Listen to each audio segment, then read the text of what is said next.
കോഴിക്കോട് കോഴിക്കോട് നമ്മുടെ സ്വന്തം വാസ്കോ ചേട്ടൻ വന്നിറങ്ങിയ കോഴിക്കോട് ഹൽവയും ബിരിയാണിയും പിന്നെ കോഴിക്കോടിൻ്റെ സ്വന്തം ഐസുറുദ്ദീനും. ഞാൻ ആദ്യമായിട്ടാണ് കോഴിക്കോട്. എൻ്റെ വലിയൊരു ആഗ്രഹമായിരുന്നു കോഴിക്കോട് പോകണം, ഹൽവ, ബിരിയാണി, ഐസുറുദ്ദീൻ ഇതൊക്കെ കഴിക്കണമെന്ന്. എന്താണല്ലോ എല്ലാം സാധിച്ചു. ഈ ബീച്ചിൽ ഇത്രയൊക്കെ കാഴ്ചയുണ്ടെങ്കിലും എൻ്റെ കണ്ണു പോയത് ഇതേ ഇങ്ങോട്ടാണ്. ഈ കുപ്പിലിട്ട് വെച്ചേക്കുന്ന സാധനങ്ങൾ കണ്ടിട്ട് എനിക്ക് കൊതി സഹിക്കാൻ പറ്റണ്ടായില്ല. എന്താണെങ്കിലും ഞാൻ എല്ലാത്തിൽ നിന്നും ഓരോന്ന് വെച്ച് എടുത്ത് കഴിച്ചു. കുറേ സാധനങ്ങൾ എനിക്ക് ഒത്തിരി ഇഷ്ടമായി. ക്യാരറ്റ്, മാംഗോ, പിന്നെ കുക്കുംബർ, പൈനാപ്പിളൊക്കെ എനിക്ക് ഭയങ്കര ഇഷ്ടമായി. അങ്ങനെ വന്നിരിക്കുകയാണ് നമ്മുടെ ഐസുറുദ്ദീൻ. എന്താണേലും എൻ്റെ പ്രതീക്ഷ ഒട്ടും തകർന്നില്ല. എനിക്ക് ഭയങ്കര ഇഷ്ടമായി, അടിപൊളിയായിരുന്നു. ഞങ്ങൾ കുറേ നേരം അങ്ങനെ കോഴിക്കോട് ബീച്ചിൽ സാറ് പറഞ്ഞിരുന്നു, കുറേ ഫോട്ടോസൊക്കെ എടുത്തു.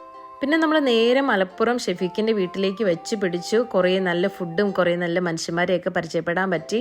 അങ്ങനെ എല്ലാവരും തട്ട വിട്ടേക്കുന്ന കണ്ടപ്പോൾ എനിക്കും ഒരാഗ്രഹം. അങ്ങനെ എൻ്റെ ആഗ്രഹം അവർ സാധിച്ചു തന്നു. എന്താണെന്നറിയില്ല, തട്ടത്തിൽ എന്നെ കണ്ടപ്പോൾ ഒരു പ്രത്യേക ഭംഗി. അങ്ങനെ നിങ്ങൾക്ക് തോന്നിയോ? തോന്നിയെങ്കിൽ കമൻറ്റ് ചെയ്യുക. അപ്പോൾ അത്രയേ ഉള്ളൂ. ചൂസ്.